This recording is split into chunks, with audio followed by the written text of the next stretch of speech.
Coming up in our next installment of America's Hope, news that will surprise you about Christians under fire in places like Ukraine, as well as Nigeria. Stories you don't want to miss because they will teach you about what we must do to fight against religious persecution. That's next on America's Hope.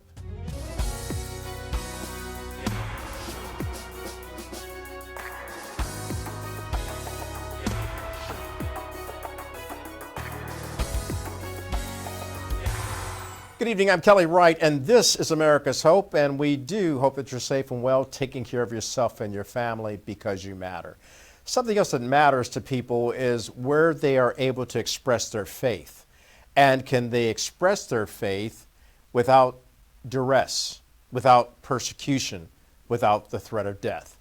Well, on tonight's program, we're going to talk about Christians under fire in places like Ukraine.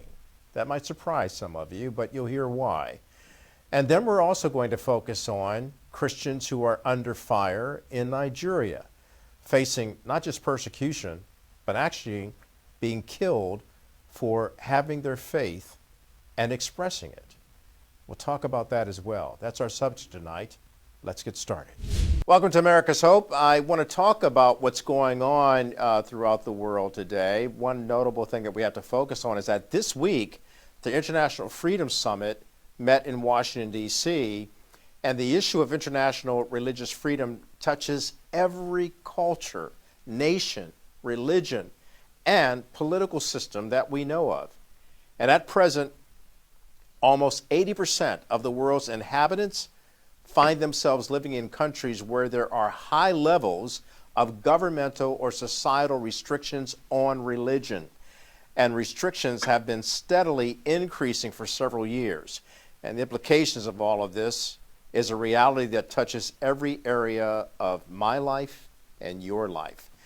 And the summit brings together a broad coalition, if you will, that passionately supports religious freedom around the globe for a two-day in-person event in Washington, D.C., January 30th and 31st. That's going on right now, and bringing attention to the plight of religious adherents who are persecuted individually and collectively.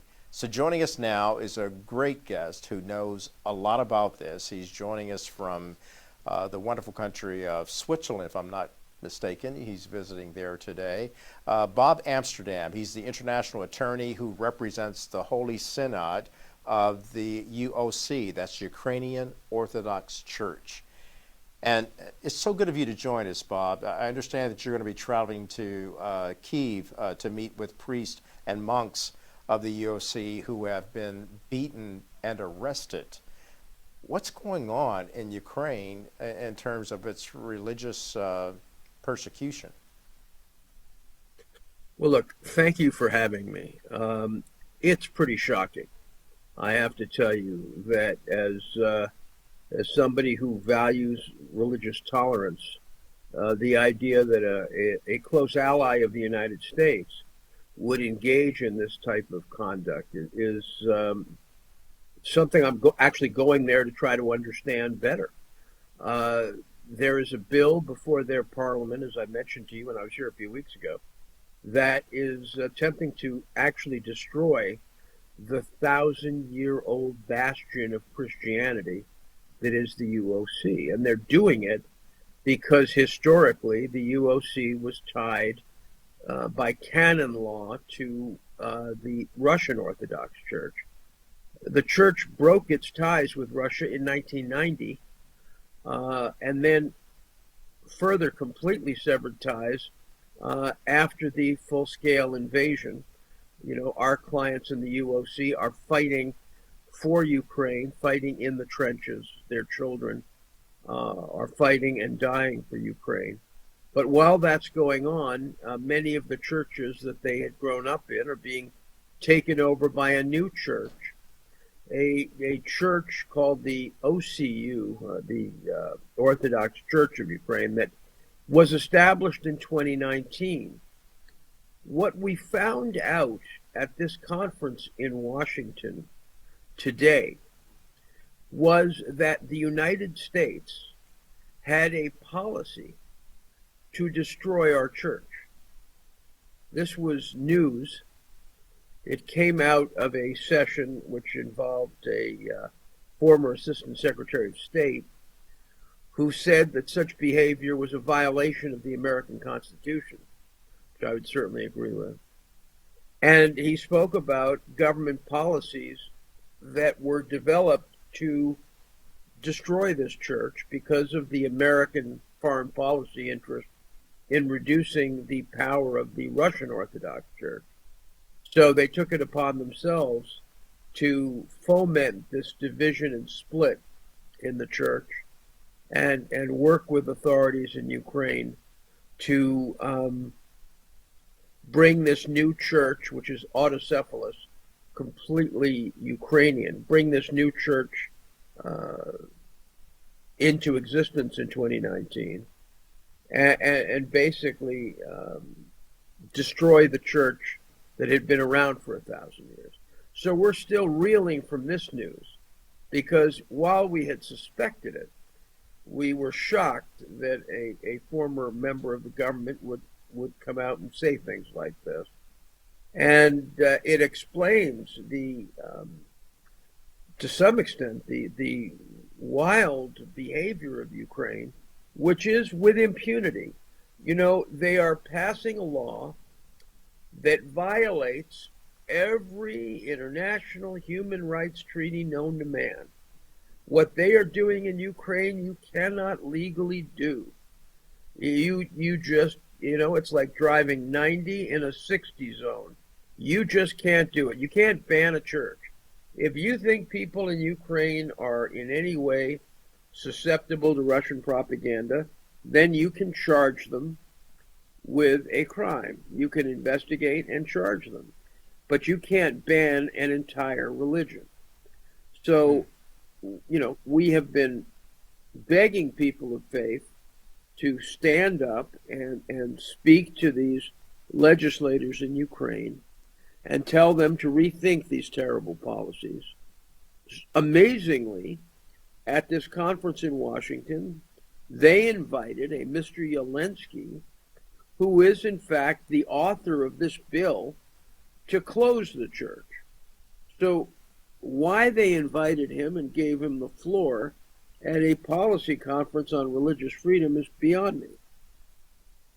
So that is the update of where we are. Things are no better and only worse. We have a website now called Save the UOC, where you will be able to download a white paper we've written on the situation there, as well as a further analysis of this new law, which demonstrates that it is completely contrary to international law and human rights.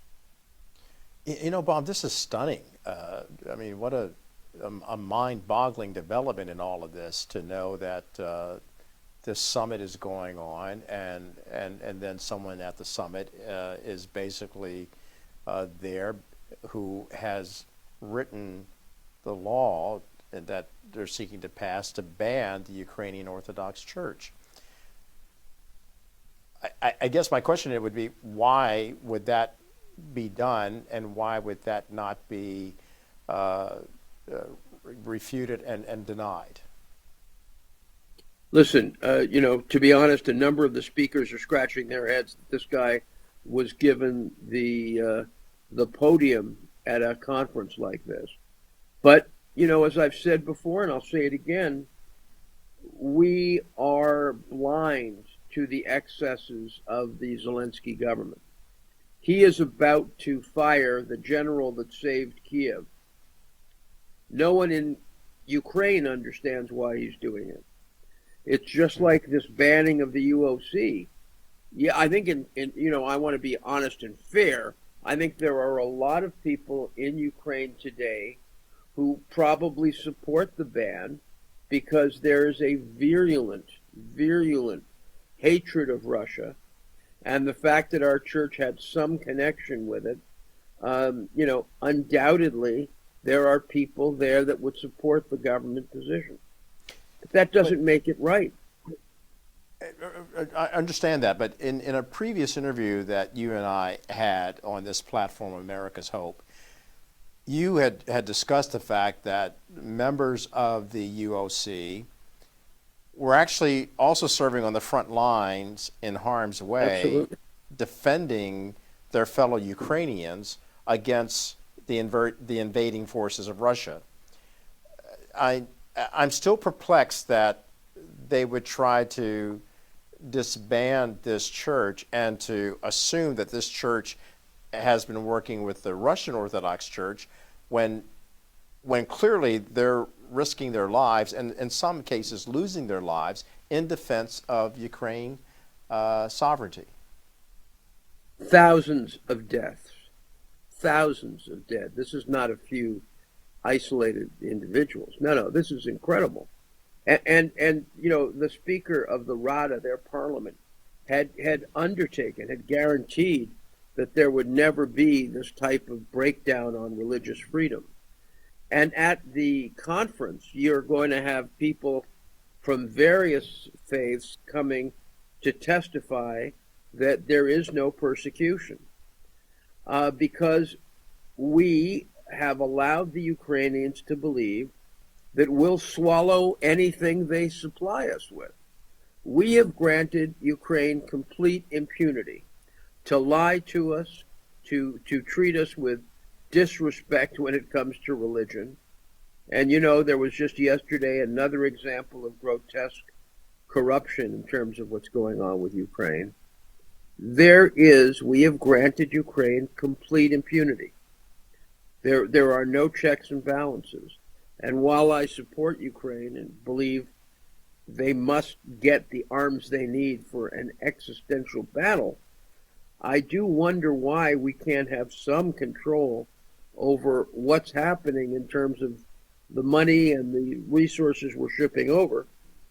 And certainly I believe people of faith in the United States should be talking to their priests, their rabbis, people of religious activity to make their voices heard that banning this 1,000-year-old church simply is just not what people of faith do to their brethren.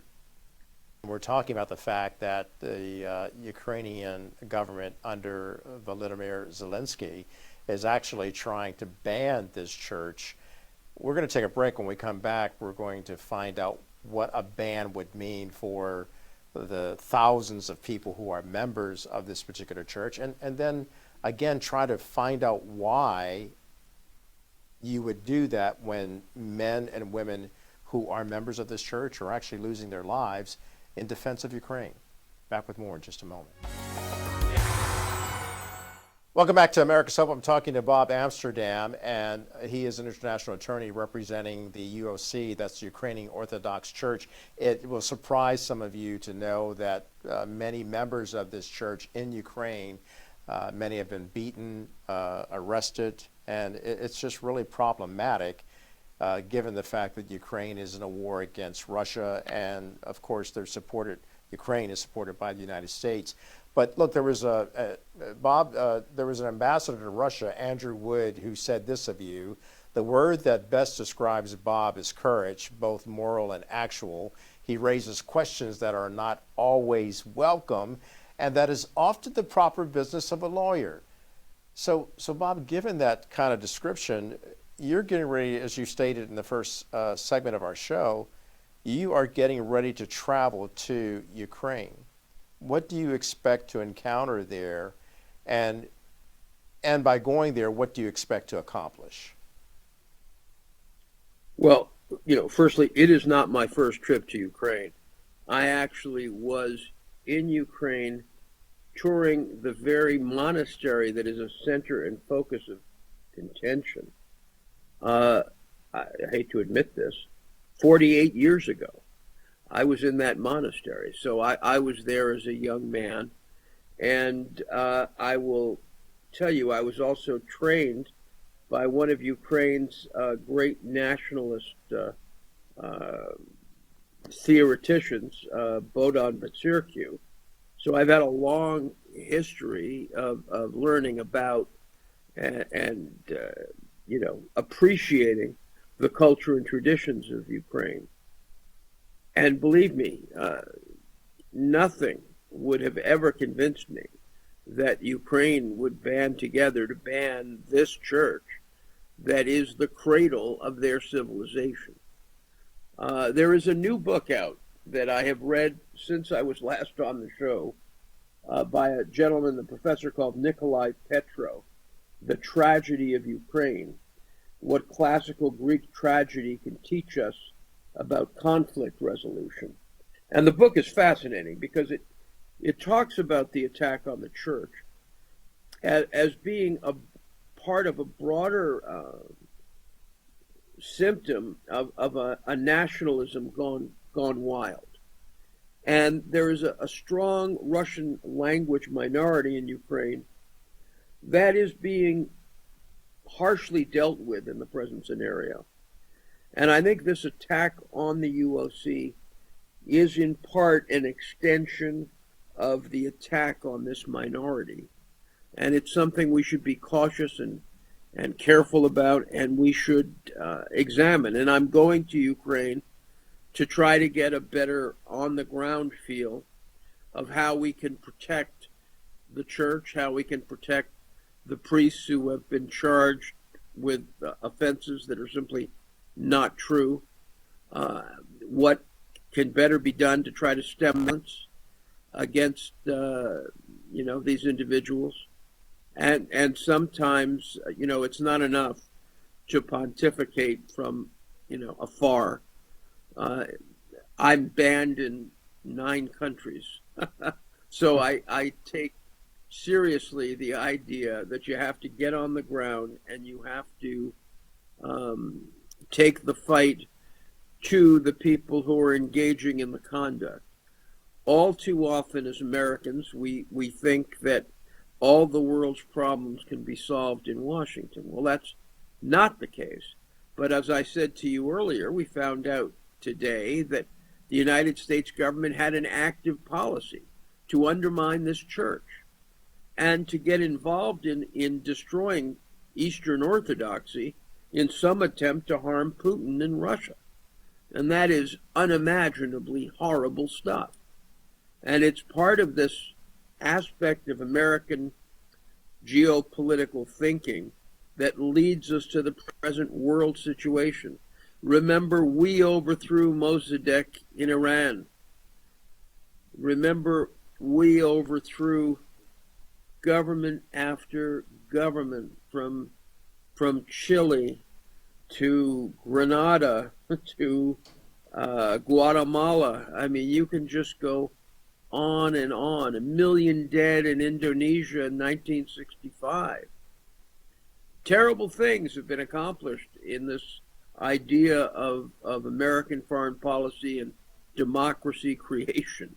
And why we would think that undermining this historic church was allowable collateral damage for American foreign policy is beyond me.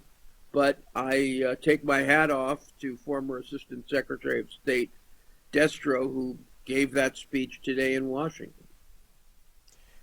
Bob, you bring all this up, and it is quite alarming to realize some of the blunders that we make in terms of American foreign policy.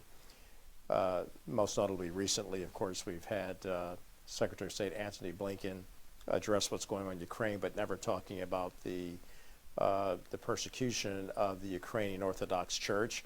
Over in Nigeria, we understand that Christians are being persecuted and even killed at an alarming rate.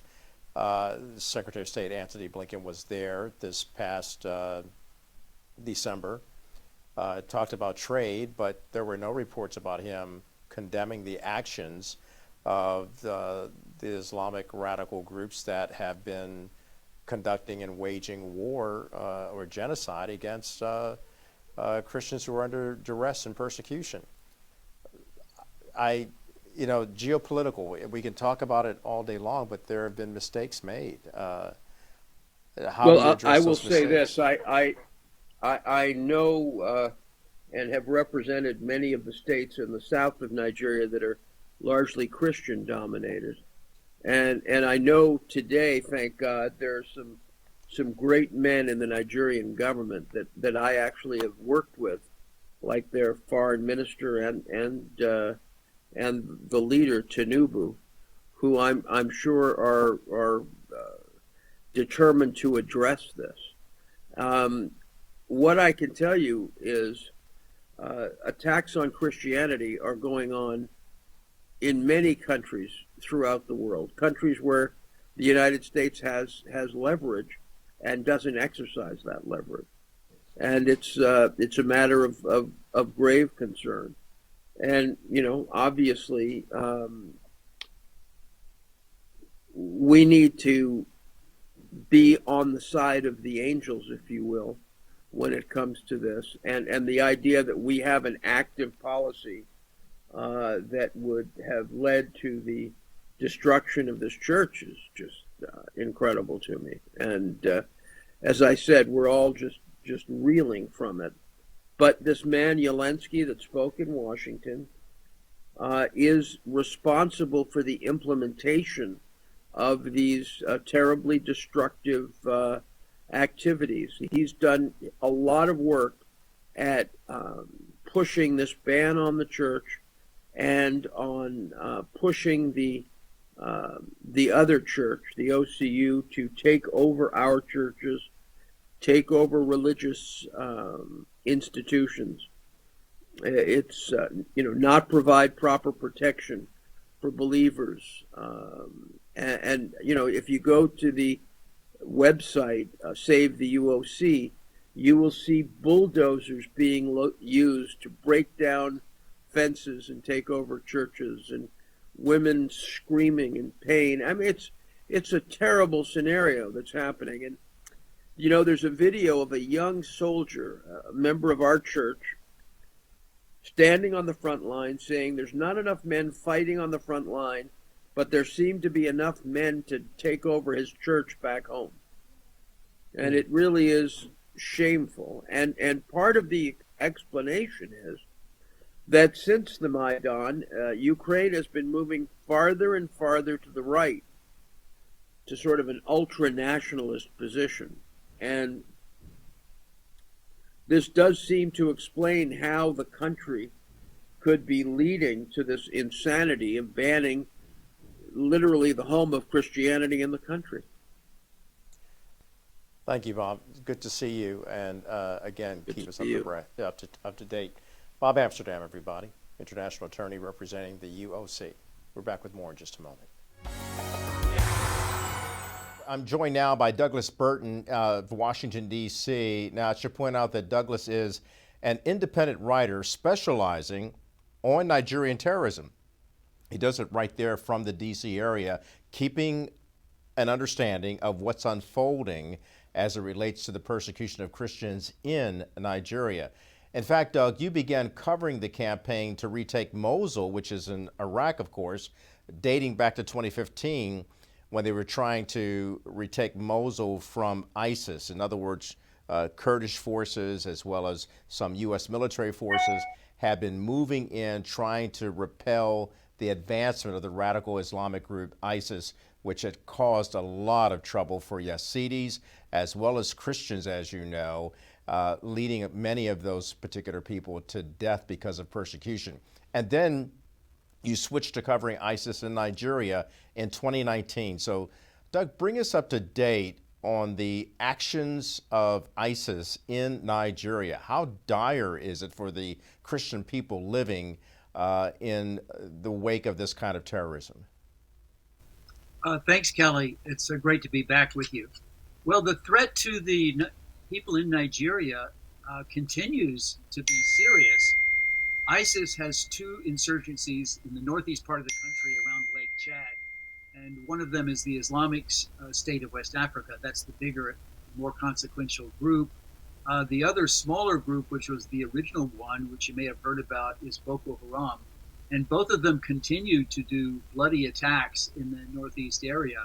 But more worrisome is that in recent years, the Islamist threat has emerged from thousands of radicalized bandits who are part of big gangs that are doing kidnapping for ransom and doing kidnapping for forced conversion as well. And that's chiefly in the north central part of the country. And so you've got possibly 36,000 bandits in various states in the central, and then maybe 9,000 of the ISIS people threatening the government in the northeast. So the Nigerian army has its hands full. You know, you served with the State Department. You were an official in Kirkuk, Iraq, and you saw things get out of control there with the insurgency and then ultimately with the manifestation of ISIS.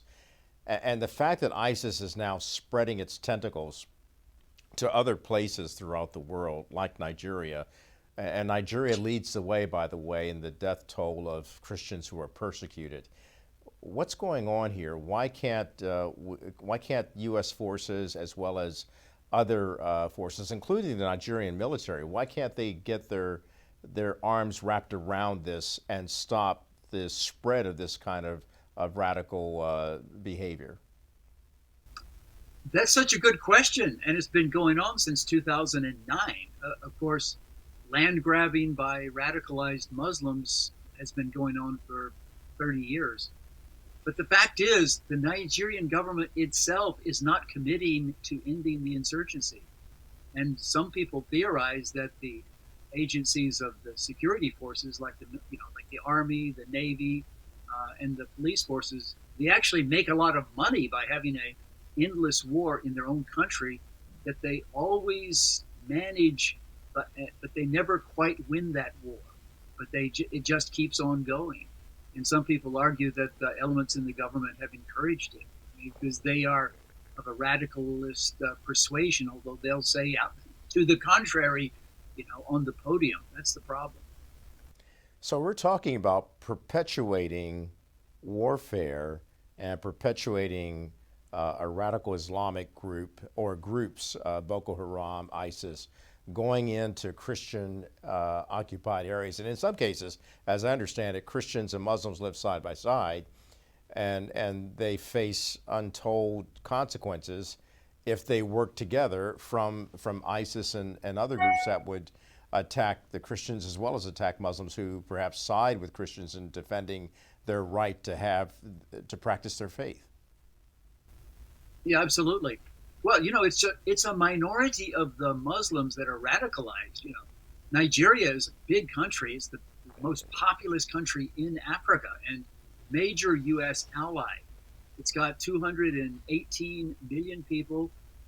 About 54% are Muslim, and the 46% are Christian. And yeah, they live side by side in many areas, including the ravaged Middle Belt. But there is a small criminalized group, which happens to be chiefly of one ethnicity. And it's the ethnicity of the former president, Muhammadu Buhari. And this radicalized group has a sectarian objective, which is to conquer the Christians and to force their conversion or to force them to leave, as well as a economic objective. So that's what folks are not completely understanding, is that for the bandits and even for ISIS itself, this is a business, and this is this is a quest for political and economic power. So the victims are both Christians and Muslims who do not agree with the radical, the Wahhabist vision of the insurgents. I'm talking to Douglas Burton. He's an independent writer specializing in Nigerian terrorism. We're coming back with more to delve into this topic that is so important and should not be overlooked. And Doug will even talk to us about how a presidential candidate actually put it out there that he would do something to defend the practice of Christianity in Nigeria. Back with more in just a moment. Welcome back to America's Hope. So this hour we've been talking about Christians under persecution in Nigeria. Why are we discussing it? Because it matters to those of us living here in America. And it isn't just Christians who are being persecuted. It's anyone who goes against the grain of what radical Islamic groups in Nigeria consider to be a threat to them. And that's Christians practicing their faith. It could be Muslims who disagree with them, and it could be other people of faith. We know that there's a practice of going on in India where Christians are being persecuted. But all around the world, and even in China, we've seen Christians and practitioners of Falun Dafa being persecuted. The question is, why is this going on, and why does it seem that some governments, notably the Nigerian military and the Nigerian government, turned a blind eye to these atrocities that are unfolding? Doug, you've been writing about this for many years now. Why is the government looking the other way? And in some cases, in the Jos province, which is in the northern part of Nigeria, why have there been reports now of the Nigerian military actually assisting Boko Haram in persecuting Christians to the point of murdering them and abducting them? Kelly, I'm proud to say that Truth Nigeria is the website started 7 months ago that is right out on the front showing the collusion of the Nigerian authorities with these killings. I mean, it's actually acknowledged by many ministers that you will talk to on camera. The YouTube videos are out there. It's a tragedy, and it's a tragedy that the U.S. government is propping up a corrupt violent regime that is turning a blind eye and has turned a blind eye to these depredations for at least 9 years, if not more than that.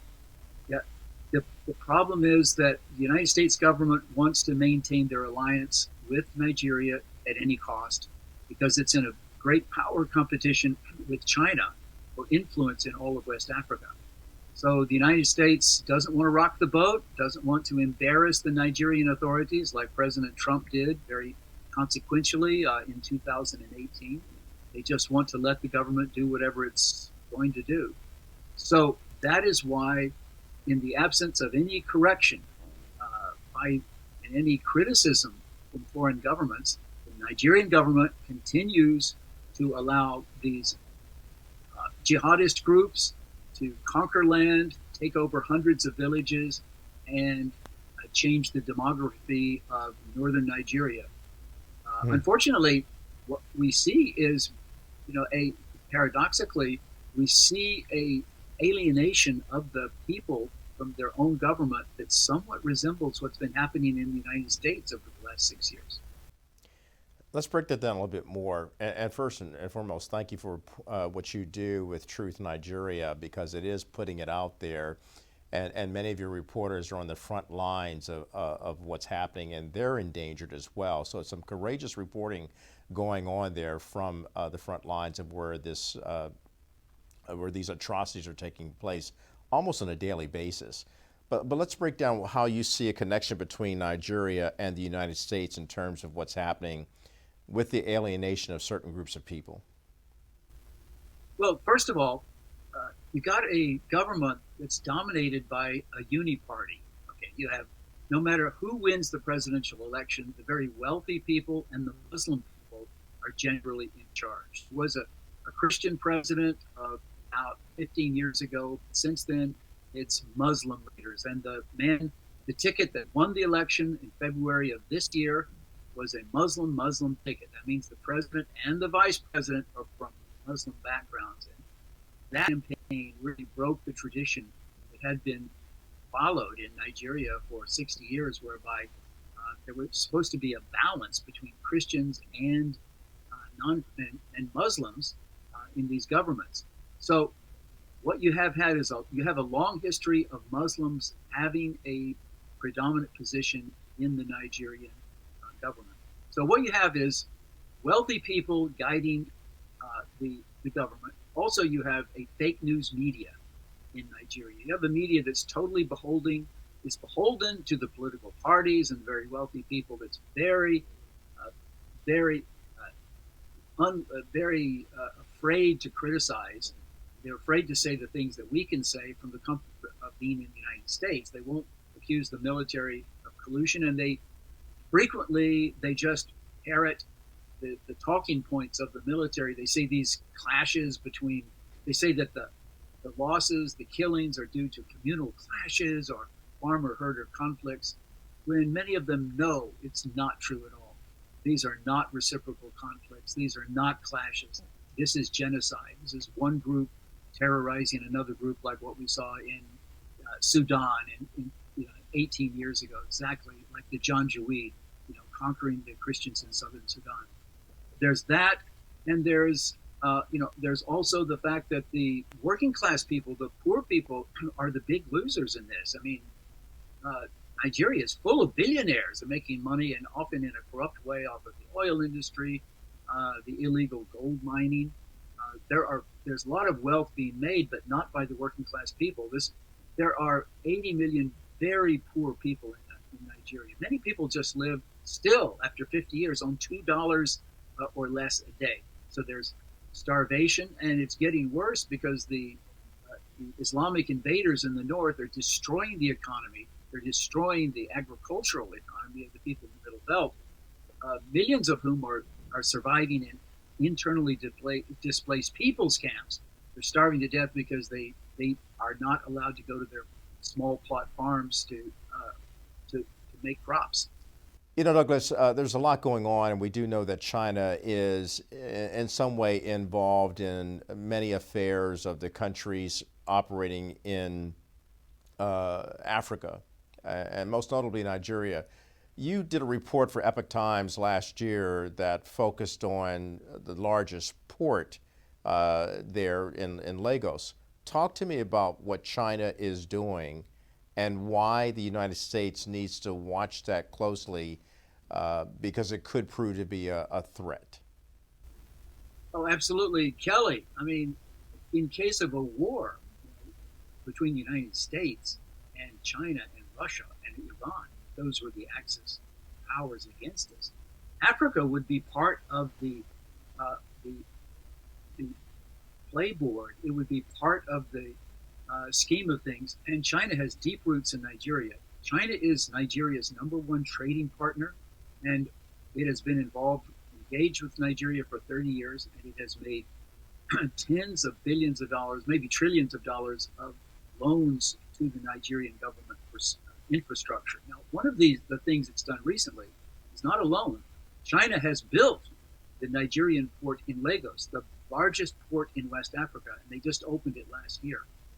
This port is very important because it's a deep water port that can be converted into a naval base, an offensive naval base for China, and it could happen anytime.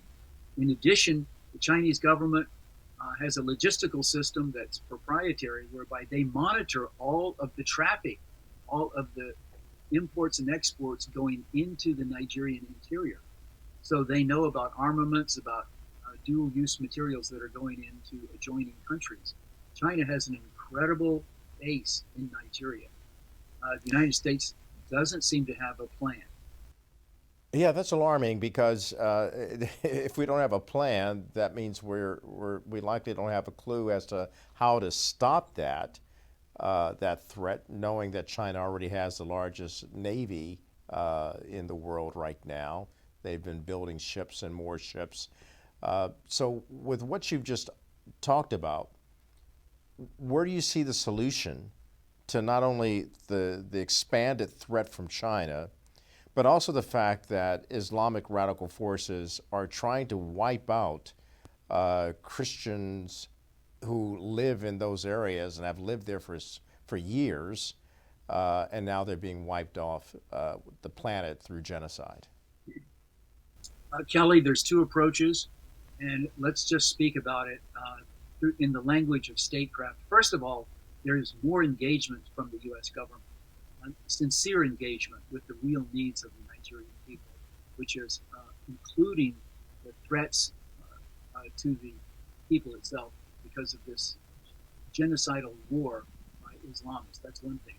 If the United States will lean in, and until they come clean and really identify the problem, I'm not in favor of any aid to Nigeria. It's the wealthiest country in Africa. They don't need any aid. They steal 100 times more from the economy than we give them.